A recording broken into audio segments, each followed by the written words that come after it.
ലക്ഷങ്ങളുടെ വോട്ടവകാശം ഇല്ലാതാക്കിയ SIRന് നേതൃത്വം നൽകുകയും ചെയ്ത മുഖ്യ തിരഞ്ഞെടുപ്പ് ഓഫീസർ രത്തൻ കേൽക്കറെ മുഖ്യമന്ത്രിയുടെ സെക്രട്ടറിയാക്കിയതിൽ രൂക്ഷ വിമർശനം. ആർക്കാ രൂക്ഷ വിമർശനം? ഈ അന്തംഗമ്മികൾക്കുന്നേ. ഈ അന്തംഗമ്മികൾ ആകെ പിരിവെട്ടിരിക്കുകയാണ്. അധികാരം പോയതോടെ ആകെ ലക്കും ലഗാനും ഇല്ലാതെ പിച്ചും പേയും പറഞ്ഞുകൊണ്ടിരിക്കുകയാണ്. ഇവർക്കുള്ള ഏറ്റവും വലിയ ഇവരുടെ ഇമാതിരിയുള്ള പിച്ചും പേയും വർത്തമാനത്തിന്റെ ഏറ്റവും അവസാനത്തെ വർത്തമാനമാണ് SIR ആയിരുന്നു കുഴപ്പം. SIRൽ കുഴപ്പമുണ്ടാക്കിയതാരാണ്? ഇപ്പറഞ്ഞ രത്തൻ കേൽക്കറാണ്. ആ രത്തൻ കേൽക്കറെ VD സതീശൻ സെക്രട്ടറി ആക്കിയിരിക്കുന്നു. എന്തൊരു അല്ലേ! സഹിക്കാൻ പറ്റുമോ? എല്ലാ CPM നേതാക്കളും ഇന്നലെ മുതൽ P രാജീവ്, MP രാജേഷ്, ഗോവിന്ദൻ, പിന്നെന്താ പറഞ്ഞ വിജയരാഘവൻ ഉള്ള എല്ലാ അധമ കമ്മികളും ഒച്ചത്തിൽ പ്രതിഷേധിക്കുകയാണ്. രത്തൻ കേൽക്കർ ഇവനെ മാറ്റണം. ഇവൻ ആരാണ്? ഇവൻ RSSകാരനാണ്. ഇവൻ നേരത്തെ ഞാൻ പറഞ്ഞ ഈ അമിത്ഷായുടെ മുത്തമ്മന്റെ മോനാണ്, നരേന്ദ്രമോദിയുടെ കുഞ്ഞമ്മന്റെ മോനാണ്. ഇവൻ എങ്ങനെയാണ് ഈ VD സതീശൻ സെക്രട്ടറി ആക്കി കാണുക? നേരത്തെ തന്നെ VD സതീശൻ ഈ മറ്റേ ഗോൾവാർക്കറുടെ ചിത്രത്തിന്റെ മുന്നിൽ ഇങ്ങനെ പോയി കുനിഞ്ഞു നിന്ന ആളാണ്. അപ്പം ഈ BJPയുമായി പാലമിടാൻ വേണ്ടിയിട്ടാണ് ഇവൻ ഈ രത്തൻ കേൽക്കറെ പിടിച്ച് സെക്രട്ടറി ആക്കിയത്. വേറെ ആരും കണ്ടില്ലേ? എന്റെ അന്തംഗമ്മികളെ, നിങ്ങളോട് പറഞ്ഞിട്ട് കാര്യമില്ല. നിങ്ങൾ എന്ന് പറഞ്ഞാൽ കഴിയാൻ നന്നാവാത്ത സാധനങ്ങളാണ്, പറഞ്ഞ മനസ്സിലാവാത്ത സാധനങ്ങളാണ്. അതുകൊണ്ട് നിങ്ങളോടല്ല പറയുന്നത്. ഇവിടുത്തെ സാധാരണക്കാരെ നിങ്ങൾ തെറ്റിദ്ധരിപ്പിച്ച ഈ പത്രം വായിച്ചിട്ട് ആകെ കൺഫ്യൂഷനായ ആൾക്കാരോട് ഒന്ന് രണ്ട് കാര്യങ്ങൾ ഞാൻ പറയുകയാണ് കേട്ടോ. രത്തൻ കേൽക്കർ ആരാണ് എന്ന് കേൾക്കണം നിങ്ങൾ. ആരാണ് ഈ രത്തൻ കേൽക്കർ? ഈ ദേശാഭിമാനി പറയും പോലെ ഇവൻ ഈ RSS ഗുണ്ടയാണോ? നരേന്ദ്രമോദിന്റെ ആളാണോ? ഈ അമിത്ഷാന്റെ ആളാണോ? ആരാണ് എന്ന് നിങ്ങൾ മനസ്സിലാക്കണം. രത്തൻ കേൽക്കർ എന്ന് പറയുന്നത് കേരളത്തിലെ ഏറ്റവും മിടുക്കനായ IAS ഓഫീസർ ആയിരുന്നു രത്തൻ കേൽക്കർ.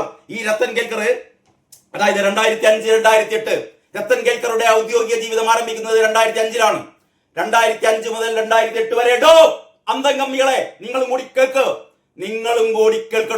2005 മുതൽ 2008 വരെ ഈ രത്തൻ കേൽക്കർ എന്ന് പറയുന്ന മിടുക്കനായ IAS ഓഫീസർ ഇടുക്കിയിൽ ദേവികുളത്തെ സബ് കളക്ടർ ആയിരുന്നു കേട്ടോ. ഇടുക്കിയിൽ ദേവികുളത്തെ സബ് കളക്ടർ ആയിക്കൊണ്ടാണ് ആരുടെ അരങ്ങേറ്റം? രത്തൻ കേൽക്കർ എന്ന് പറയുന്ന മിടുക്കനായ IAS ഓഫീസറുടെ അരങ്ങേറ്റം. ഞാൻ നേരത്തെ പറഞ്ഞ പോലെ അയാള് അമിത്ഷാന്റെ മുത്തപ്പന്റെ മോനോ നരേന്ദ്രമോദിയുടെ കുഞ്ഞമ്മന്റെ മോനോ ഒന്നും ആയിരുന്നില്ല. മിടുക്കനായ IAS ഓഫീസർ 2005 മുതൽ 2008 വരെ ഇവിടെ ഇടുക്കിയിൽ ദേവികുളത്തെ സബ് കളക്ടർ.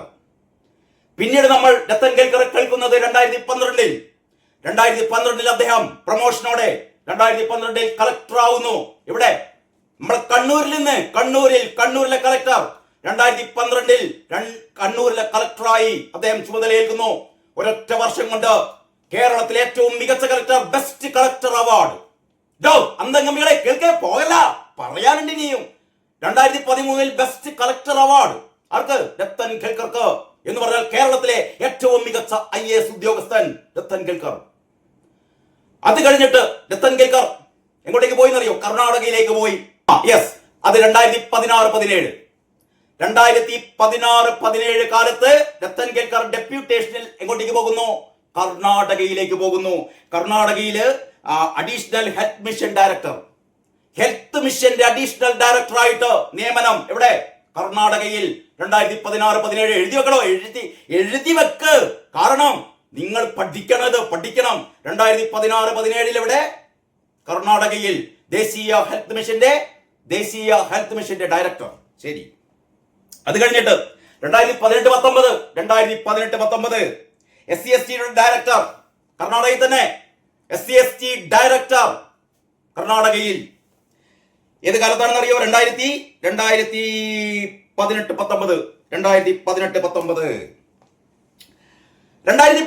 എന്ന് പറയുന്ന കാലം ഏതാണെന്ന് അറിയോ? 2019 അന്തംഗമ്മികളെ 2019 ആരാണ് കേരളം ഭരിക്കുന്നത്?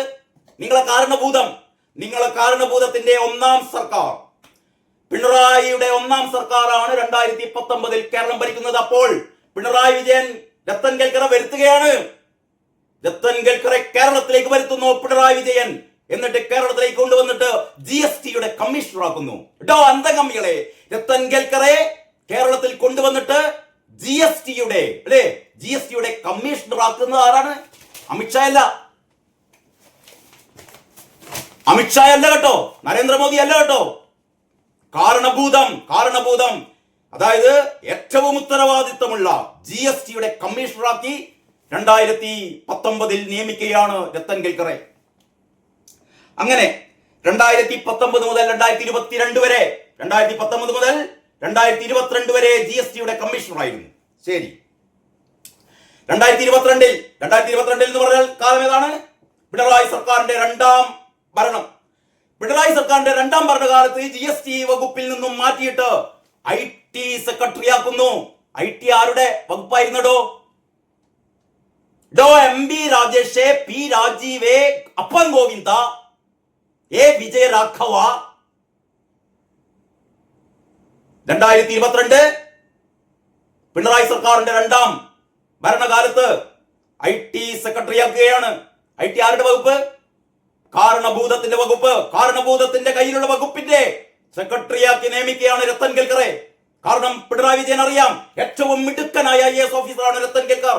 അതുകൊണ്ടാണ് GST വകുപ്പിൽ നിന്ന് മാറ്റിയിട്ട് തന്റെ സ്വന്തം വകുപ്പായ IT-യിലെ ഏറ്റവും അന്നത്തെ കാലത്ത് അറിയാലോ, IT-യുടെ സുപ്രധാനമായ ഒരുപാട് പരിഷ്കാരങ്ങൾ അപ്പോഴൊക്കെ നമ്മൾ കണ്ടിട്ടുണ്ട്. രത്തൻ കേൽക്കറെ മുഖ്യമന്ത്രിയുടെ വലതുഭാഗത്ത് അന്നത്തെ മുഖ്യമന്ത്രി പിണറായി വിജയന്റെ വലതുഭാഗത്ത് പിണറായി വിജയനോടൊപ്പം രത്തൻ കേൽക്കർ എല്ലാവിധ ഇത്തരത്തിലുള്ള ഏറ്റവും പുതിയ പരിഷ്കാരങ്ങൾ IT വകുപ്പിൽ ഏർപ്പെടുത്തിയത് രത്തൻ കേൽക്കറുടെ നേതൃത്വത്തിലായിരുന്നു, പിണറായി വിജയന്റെ ആശീർവാദത്തോടെ.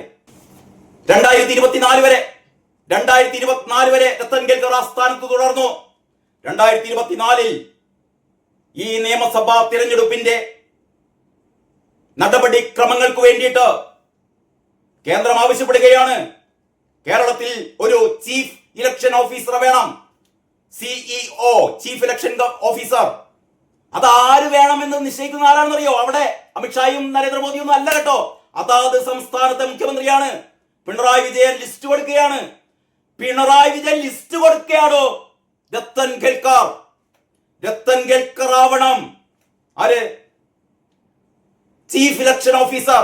നിങ്ങളൊക്കെ വിചാരം കേരളത്തിലെ ചീഫ് ഇലക്ഷൻ ഓഫീസർ എന്ന് പറഞ്ഞാൽ ഇവിടുന്ന് നരേന്ദ്രമോദിയുടെയും അമിത്ഷായുടെയും ഒക്കെ സ്വന്തം ആളായിട്ട് അവിടുന്ന് ഇങ്ങോട്ടേക്ക് ഒരിറക്കിയ ആളാണെന്നാണ് കുറെ അന്തംഗമികളുടെ വിശ്വാസം. പിണറായി വിജയനാണ് പറയുന്നത് കേരളത്തിൽ തിരഞ്ഞെടുപ്പിന്റെ ഔദ്യോഗിക ചുമതല ആർക്കായിരിക്കണം? രത്തൻ കേൽക്കർ ആയിരിക്കണം എന്ന് പറഞ്ഞാൽ പിണറായി വിജയന്റെ വിശ്വസ്തൻ ഈ രത്തൻ കേൽക്കറെയാണ് CEO ആക്കിയത്. തിരഞ്ഞെടുപ്പ് കഴിയുന്നു. SIR-നെ കുറിച്ച് ഒരാക്ഷേപവുമില്ല.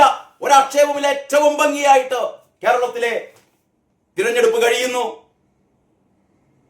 എന്തുകൊണ്ട് വെറും 35 സീറ്റിലേക്ക് ഒതുങ്ങിപ്പോയി CPM എന്ന് ചോദിച്ചാൽ അതിന്റെ ഉത്തരം നാട്ടുകാർക്കറിയാം.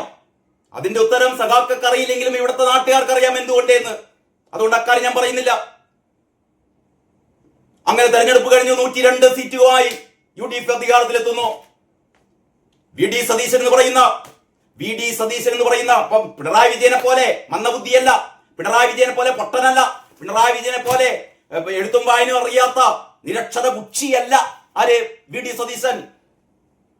നല്ല വായനയും പരപ്പുള്ള ആഴമുള്ള വായനയും ആഴമുള്ള ലോകജ്ഞാനവും പുതിയ ജൻസി തലമുറയെ പോലും കയ്യിലെടുക്കുന്ന പൂക്കി, അതെ പരിഹസിക്കണ്ട, പൂക്കി മുഖ്യമന്ത്രി, അതെ പൂക്കി CM ആയ വി ഡി സതീശൻ അറിയാം കേരളത്തിലെ ISUകാരുടെ ഇടയിൽ ഏറ്റവും പ്രാഗൽഭ്യമുള്ള ആൾ ആരാണ്? രത്തൻ കേൽക്കറാണ്. ആ രത്തൻ കേൽക്കർ തന്നെ തന്റെ സെക്രട്ടറി ആക്കുന്നു. എന്തൊരു നല്ല തീരുമാനമല്ലേ? ഏതെങ്കിലും മറ്റൊരു കോൺഗ്രസ് മുഖ്യമന്ത്രിക്ക് ധൈര്യം ഉണ്ടാകുമോ? അതായത് രത്തൻ കേൽക്കർ എന്ന് പറയുന്നത് ഇന്നലെ വരെ പിണറായി വിജയന്റെ എല്ലാ തരത്തിലുള്ള ആഗ്രഹങ്ങൾക്കും ഒപ്പം നിന്ന, എന്ന് പറഞ്ഞാൽ കട്ടുമുടിക്കാനല്ല കേട്ടോ, കട്ടുമുടിക്കാനും അഴിമതി നടത്തുവാനുമല്ല, നല്ല രീതിയിൽ ഭരണം നടത്താൻ ഒരു തിരഞ്ഞെടുപ്പിന്റെ CEO ആക്കിയിട്ട് രത്തൻ കേൽക്കറെ നിയമിച്ചത് പിണറായി ആണെന്നേ എന്ന് പറഞ്ഞാൽ അത്രമാത്രം വിശ്വാസ്യതയാണ് പിണറായിക്ക്. ആ രത്തൻ കേൽക്കറെയാണ് ആരാക്കുന്നത്? സെക്രട്ടറി ആക്കുന്നത് വി ഡി സതീശൻ. ഈ CEO എന്ന് പറഞ്ഞാൽ അതാ ഇലക്ഷൻ നിയന്ത്രിക്കാൻ വേണ്ടിയിട്ട് IAS കാഡറിൽപ്പെട്ട മിടുക്കന്മാരായ ആൾക്കാരെ അതാത് സർക്കാരുകളെ CEO ആക്കും, ചീഫ് ഇലക്ഷൻ ഓഫീസർ ആക്കും. ഇലക്ഷൻ കഴിഞ്ഞു കഴിഞ്ഞാൽ അവരെ ഏറ്റവും മാന്യമായ സ്ഥാനത്തേക്ക് മാറ്റും. VD സതീശനും അതേ ചെയ്തിട്ടുള്ളൂന്നേ. ഇപ്പൊ ഈ ആൾക്കാരെല്ലാം പറയുന്നത്, ആൾക്കാരല്ല സോറി സഖാക്കളെല്ലാം കൂടി പറയുന്നത്, ഈ രത്തൻ കേൽക്കർ എന്ന് പറഞ്ഞ ആരോ മറ്റേ RSSന്റെ BJPന്റെ ആള്, ഈ രത്തൻ കേൽക്കർ എന്ന് പറഞ്ഞ നിങ്ങളാണോ? നിന്റെ പൊട്ടന്മാരെ, ഈ ഏറിയ പൊട്ടന്മാരെ നമ്മൾ കണ്ടിട്ടുണ്ട് അല്ലേ? ഏറിയ മന്ദബുദ്ധികളെയും പൊട്ടന്മാരെയും വിവരമില്ലാത്ത മണുകുണാണ്ടന്മാരെ ഒരുപാട് നമ്മൾ കണ്ടിട്ടുണ്ട്. പക്ഷെ ഇമാതിരി എനിക്ക് പറയാൻ വാക്കുകളില്ല. എന്നിട്ട് ഉളുപ്പം മാറില്ലാതെ മുഖ്യ തിരഞ്ഞെടുപ്പ് ഓഫീസർ, മുഖ്യമന്ത്രിയുടെ സെക്രട്ടറി എന്തോ ഒരു പാതകം പോലെ. രത്തൻ കേൽക്കർ സെക്രട്ടറി ആവുന്നതോടെ കേന്ദ്ര BJP സർക്കാരിന്റെയും മോദിയുടെയും താല്പര്യങ്ങൾക്കാകും മുഖ്യമന്ത്രിയുടെ ഓഫീസിൽ മുൻതൂക്കം ലഭിക്കുക എന്ന ആക്ഷേപം വ്യാപകമാണ്. ഉളുപ്പുണ്ടോ പറയാൻ? രത്തൻ കേൽക്കർ എന്താ പറയാ VD സതീശന്റെ സെക്രട്ടറി ആവുന്നതോടെ BJP സർക്കാരിന്റെ എല്ലാവിധ ഇംഗീതങ്ങളും ഇവിടെ നടപ്പാക്കാൻ പോവുകയാണെന്ന്. ഈ രത്തൻ കേൽക്കറെ കർണാടകയിൽ നിന്ന് ഇങ്ങോട്ടേക്ക് കൊണ്ടുവന്ന് പിണറായി വിജയൻ ആദ്യം തന്നെ GST കമ്മീഷണർ ആക്കുന്നു, പിന്നെ സ്വന്തം വകുപ്പായ ഐടിയുടെ സെക്രട്ടറി ആകുന്നു. അതും കഴിഞ്ഞിട്ട് ഇവിടെ വിശ്വാസ്യതയോടെ ഈ ഇലക്ഷൻ നടത്താൻ വേണ്ടിയിട്ട് ഏൽപ്പിക്കുന്നു, CEO ആക്കുന്നു. ഇതൊക്കെ ചെയ്തത് പിണറായി വിജയനാണ്. ആ മിടുക്കൻ VD സതീശൻ തന്റെ സെക്രട്ടറി ആക്കിയപ്പോഴത്തേക്ക് രത്തൻ കേൽക്കർ ആരായി? BJPയുടെ ആളായി. തൂങ്ങിച്ചൂടറോങ്ങൾക്ക്. ഇതിന്റെ അങ്ങേപ്പുറം നിങ്ങളോട് എന്താ പറയേണ്ടത്? നിങ്ങൾ പറ. എന്റെ വീഡിയോ കേൾക്കുന്ന നിങ്ങൾ പറ. ഇമ്മാതിരി ഞാൻ ആ വാക്ക് ഉപയോഗിക്കുന്നില്ല, കഴുകിയാ നന്നാവാത്ത ഈ സാധനങ്ങളോട് പിന്നെ എന്താ പറയേണ്ടത്? ഇന്നലെ മുതൽ തുടങ്ങിയാണ് രത്തൻ കേൽക്കർ. VD സതീശൻ ചെയ്ത എന്തോ വലിയ പാതകമാണ് രത്തൻ കേൽക്കർ. ഇത് വിവരമില്ലാത്ത ആൾക്കാരിക്കോ. രത്തൻ കേൽക്കർ എന്ന് പറഞ്ഞാല് CEO അല്ലേ, മറ്റേ ചീഫ് ഇലക്ഷൻ ഓഫീസർ അല്ലേ? ചീഫ് ഇലക്ഷൻ ഓഫീസർ എന്ന് പറഞ്ഞാൽ കേന്ദ്രത്തിന്റെ ആരോ ആയിരിക്കും, BJPന്റെ ആരോ ആയിരിക്കും. അയാളെ പിടിച്ചിട്ട് ഇപ്പൊ സെക്രട്ടറി ആക്കേണ്ട കാര്യമുണ്ടോ? രത്തൻ കേൽക്കർ എന്ന് പറഞ്ഞ ആള് CPM-മാർക്ക് ഇഷ്ടമില്ലാത്ത ആളാണ്. CPM-ന്റെ സ്വന്തം വളർത്തുപുത്രനാണ് എന്ന് ഇപ്പൊ മനസ്സിലായില്ലേ? തിരിഞ്ഞില്ലേ?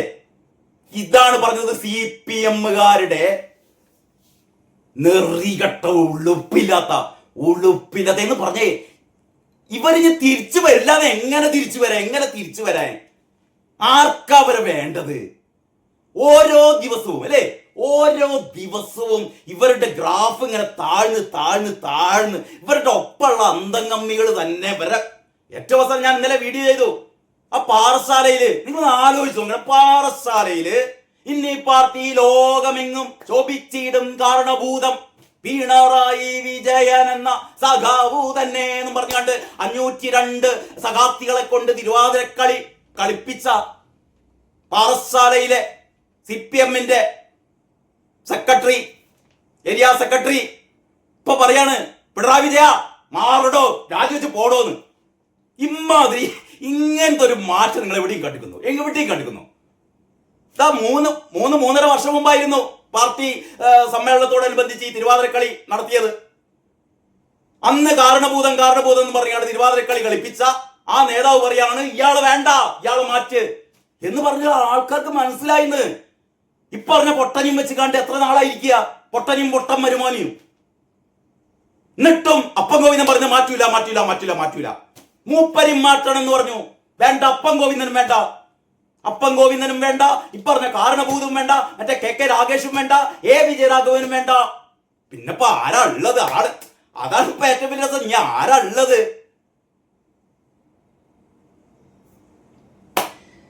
മതി മക്കളെ, മതി. ഇനി എന്താ പറയേണ്ടത് അല്ലേ? എന്താ പറയാ? ഇനി എനിക്കില്ലേ ഈ ഒരൊറ്റ അഭ്യർത്ഥന എനിക്കുള്ളൂ ഈ പറയുന്ന അന്തംഗമ്മികളോട്. ദയവായിട്ട് നിങ്ങളെ മാതിരി തലക്ക് വെളിവില്ലാത്ത ആൾക്കാരാണ് ഇവിടെ ഉള്ളത് എന്ന് ദയവായി കരുതരുത് കേട്ടോ. ഇവിടുത്തെ ആൾക്കാര് നിങ്ങളെ ഈ മറ്റേ കൈരളി ചാനൽ അല്ലാത്ത ഒരുപാട് ചാനലുകൾ ഇവിടെ ഉണ്ട്. നിങ്ങളെ ഈ ദേശാഭിമാനി അല്ലാത്ത ഒരുപാട് പത്രങ്ങളുണ്ട്. ഇനി അതൊന്നും അല്ല, അതിനേക്കാൾ ഉപരി ആയിരക്കണക്കിന് യൂട്യൂബ് ചാനലുകളുണ്ട്, ഫേസ്ബുക്ക് ഉണ്ട്, നിരവധിയായ സാമൂഹിക മാധ്യമങ്ങളുണ്ട്. നിങ്ങളെ ഒരു കള്ളത്തരവും ഇനി ചെലവാകൂല മക്കളെ. വാങ്ങി വെച്ചാൾ, എടുത്തു വെച്ചാൾ ആ ചട്ടി കേട്ടോ. ആ പരിപ്പൊന്നും ഇനി ഇവിടെ വേവൂല കേട്ടോ. ശരി, ബാക്കി നമുക്ക് പിന്നെ അടുത്ത വീഡിയോ ഒരുപാട് കാര്യങ്ങൾ പറയാനുണ്ട്. ഞായറാഴ്ചയല്ലേ, നമുക്ക് കാത്തിരിക്കാം കേട്ടോ. ശരി, ഓക്കെ.